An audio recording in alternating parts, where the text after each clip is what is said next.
نبی علیہ السلام نے فرمایا کہ اللہ تعالیٰ فرماتا ہے، یعنی حدیث قدسی ہے، فرمان اللہ کا ہے نبی علیہ السلام کی زبانی،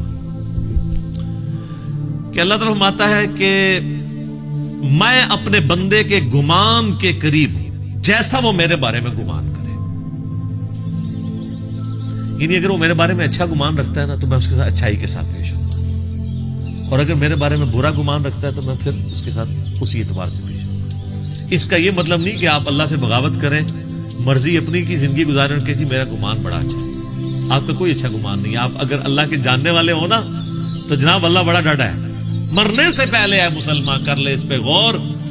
قرآن کا خدا اور ہے اور بابوں کا خدا اور. قرآن کا جہاں اور ہے، بابوں کا جہاں اور. منوس آدمی ہو ٹھیک، وہ یہ جہاں ہی ہو رہا ہے بھائی. اچھا، تو بخاری مسلم کے الفاظ ہیں کہ میں بندے کے گمان کے قریب ہوں جیسا مجھ سے گمان کرے. اسی تو میں اکثر آپ لوگوں کو کہتا ہوں نا کہ آپ اللہ سے دعا کریں اللہ ہمیں بغیر حساب و کتاب کی جنت میں داخل فرما. آمین ثم آمین. بس یہ گمان رکھیں اے اللہ میں اس قابل نہیں ہوں. کوشش رکھیں گمان اچھا رکھیں. اچھا، پھر بخاری مسلم کی اس حدیث کے آگے الفاظ ہیں کہ جب میرا بندہ مجھے دل میں یاد کرتا ہے نا میں اسے دل میں یاد کرتا ہوں، اور جب وہ کسی مجلس میں اوپنلی مجھے یاد کرتا ہے تو میں اس سے بہتر مجلس فرشتوں کی مجلس میں اسے یاد کرتا ہوں. سبحان اللہ. پھر آگے الفاظ ہیں جب میرا بندہ میری طرف ایک بالشت بڑھتا ہے میں اس کی طرف ایک ہاتھ بڑھتا ہوں،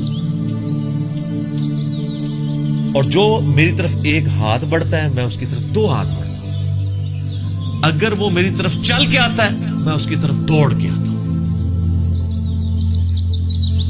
تو یہ اللہ تبارک و تعالیٰ نے پروٹوکول انسان کو دیا. مسلم شریف میں آگے الفاظ ہیں کہ پھر وہ میری بارگاہ میں اگر اس حال میں پیش ہوا کہ اس نے میرے ساتھ کسی کو شریک نہ ٹھہرایا ہوا تو میں اس قدر مغفرت کے ساتھ اس کے ساتھ ملاقات کروں گا. بڑی بات ہے. اور ترمذی میں الفاظ ہے کہ اگر میرا بندہ زمین و آسمان گناہوں سے بھر دے، سر اس سے زیادہ کوئی نہیں کر سکتا نا گناہ، اور اس نے شرک نہ کیا ہوا نا تو میں اس کے ساتھ مغفرت کے ساتھ پیش آؤں گا. اچھا، اس سے بعض لوگ یہ سمجھتے ہیں بس شرک نہ کرو اور جو مرضی کرو. سر نماز چھوڑنا بھی شرک ہے.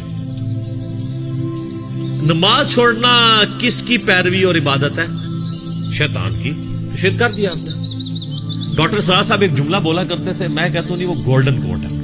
وہ کہتے تھے دنیا کا ہر خیر توحید کے شجر مبارکہ کی شاخ ہے، اور دنیا کا ہر گناہ شرک کے شجر خبیثہ کی شاخ ہے. یہ کیوں آیا قرآن میں؟ افرائیت من اتخذ الہہ ہوا. اے نبی، اس شخص کو دیکھا جس نے اپنی خواہش نفس کو اپنا خدا بنا لیا. جو بندہ فجر کے وقت اپنی نیند چھوڑ کے اٹھتا نہیں ہے نا، اس نے نیند کو اپنا خدا بنا لیا، گویا کہ وہ اس درجے میں شرک میں مبتلا ہو گیا. اسی تو ابراہیم علیہ السلام کو کہا گیا ہے وَمَا كَانَ مِنَ الْمُشْرِكِينَ. ایک کہنے میں بڑی چھوٹی گل ہے، اسی بھی سارے دعویٰ کرنے جی مَا كَانَ مِنَ الْمُشْرِكِينَ میں ہم بھی ہیں. نہ جناب، ابراہیم علیہ السلام ایسے پکے مواحد تھے کہ اگر بیٹی کی قربانی کی باری آئی تو اس کو ذبح کرنے کے لیے تیار ہو گئے. بیوی بچے کو بیابان میں چھوڑنے کی باری آئی ادھر تیار ہو گئے. یعنی انہوں نے کہیں پہ اپنی مرضی رکھی نہیں ہے. اس لیے اللہ نے ان کو کہا کہ وَمَا كَانَ مِنَ الْمُشْرِكِينَ. ورنہ سے اللہ فضل لکھاں تو تمہیں اتنے بھی مواعد مل جان گے، پر ابراہیم والا مواعد نہیں ملے گا. جو وَمَا كَانَ مِنَ الْمُشْرِكِينَ کی ڈگری ہے وہ یہ ہے کہ انہوں نے کسی معاملے میں نفس کو آگے نہیں رکھا.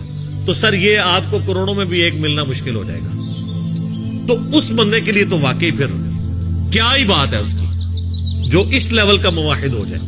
وَمَا كَانَ مِنَ الْمُشْرِكِينَ. وہ تو جناب مسند احمد میں حدیث ہے، مشکات میں بھی آئی ہے، جس نے دکھلاوے کے لیے نماز پڑھی اس نے شرک کیا، جس نے دکھلاوے کے لیے روزہ رکھا اس نے شرک کیا، جس نے دکھلاوے کے لیے صدقہ کیا اس نے بھی شرک کیا. حالانکہ جو نماز پڑھ رہا ہوتا ہے وہ اس بندے کی عبادت نہیں کر رہا ہوتا جس کو وہ دکھانا چاہ رہا ہوتا ہے. ابن ماجہ میں تو یہاں تک حدیث ہے کہ اگر کسی نے اپنا سجدہ یا نماز لمبی کر دی نا اس خیال سے کہ اسے کوئی دیکھ رہا ہے تو وہ بھی شرک میں چلی جائے گی. اور اللہ کہے گا یہ اسی کے لیے پڑھی ہے. اچھا، اللہ کتنا ڈاڈا ہے. حالانکہ اللہ سے آپ ڈیبیٹ تو کر سکتے ہیں کہ اللہ اس کے لیے کیسے پڑھی ہے. سجدہ تجھے کیا، اسے تو میں اپنی طرح کا انسان مانتا ہوں، معبود تجھے مانتا ہوں، مجھے کدھر اس کے کھاتے میں ڈال دیا. ہاں، اگر اسے ریاکاری کی ڈیفینیشن پتا ہوگی نا اور اللہ تعالیٰ کا غیرت مند ہونا پتا ہوگا نا تو اللہ سے بڑا غیور کوئی نہیں ہے. اللہ کہتا ہے جس نے ذرا سا کسی اور کی رضا شامل کی فارغ. اسی لیے ریاکاری کو کہا گیا ہے شرک اصغر, چھوٹا شرک. یہ بڑا کریٹیکل معاملہ ہے.